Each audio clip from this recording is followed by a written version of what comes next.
हमें चार स्ट्रक्चर देखने को मिलते हैं: ओपन, लो, हाई और क्लोज। ओपन का मतलब होता है कि प्राइस किस पॉइंट से ओपन हुआ था। लो का मतलब होता है कि ओपन होने के बाद प्राइस सबसे नीचे कहां तक गया था।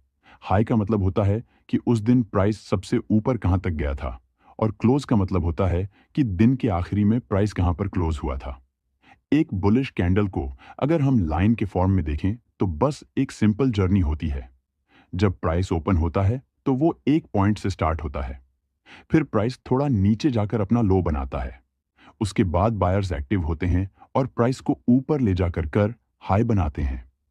और फिर आखिरी में हल्का सा नीचे आकर प्राइस डे के एंड पर क्लोज हो जाता है। तो पूरा सिंपल फ्लो कुछ इस तरह होता है: ओपन, लो, हाई, क्लोज।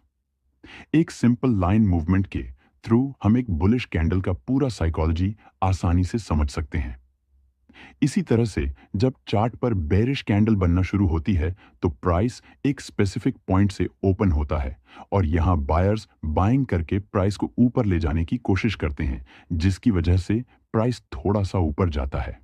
जब प्राइस एक पॉइंट पर पहुंचता है तो यहां मार्केट में सेलर्स एक्टिव होने लगते हैं और सेलिंग करके प्राइस को नीचे ले जाने लगते हैं।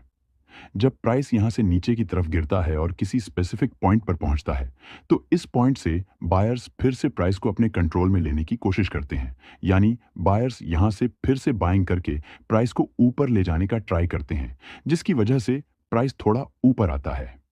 लेकिन इस बार सेलर्स प्राइस को ज्यादा ऊपर नहीं जाने देते और प्राइस वहीं कहीं क्लोज कर देता है। और इस तरह एक बेरिश कैंडल बनती है, जिसका मतलब होता है कि उस समय मार्केट में सेलर्स बायर्स से ज्यादा स्ट्रांग हैं। इस कैंडल में हमें चार स्ट्रक्चर देखने को मिलते हैं: ओपन, हाई, लोअर और क्लोज। ओपन का मतलब होता है कि प्राइस किस पॉइंट से ओपन हुआ था। हाई का मतलब होता है कि ओपन होने के बाद प्राइस सबसे ऊपर कहां तक गया था। लो का मतलब होता है कि उस दिन प्राइस सबसे नीचे कहां तक गया था। और क्लोज का मतलब होता है कि दिन के आखिरी में प्राइस कहां पर क्लोज हुआ था। एक बेरिश कैंडल को अगर हम लाइन के फॉर्म में देखें तो बस एक सिंपल जर्नी होती है। जब प्राइस ओपन होता है तो वो एक पॉइंट से स्टार्ट होता है, फिर प्राइस थोड़ा ऊपर जाकर अपना हाई बनाता है। उसके बाद सेलर्स एक्टिव होते हैं और प्राइस को नीचे ले जाकर लो बनाते हैं। और फिर आखिरी में हल्का सा ऊपर आकर प्राइस डे के एंड पर क्लोज हो जाता है। तो पूरा सिंपल फ्लो कुछ इस तरह होता है: ओपन, हाई, लो, क्लोज। एक सिंपल लाइन मूवमेंट के थ्रू हम एक बेरिश कैंडल का पूरा साइकोलॉजी आसानी से समझ सकते हैं।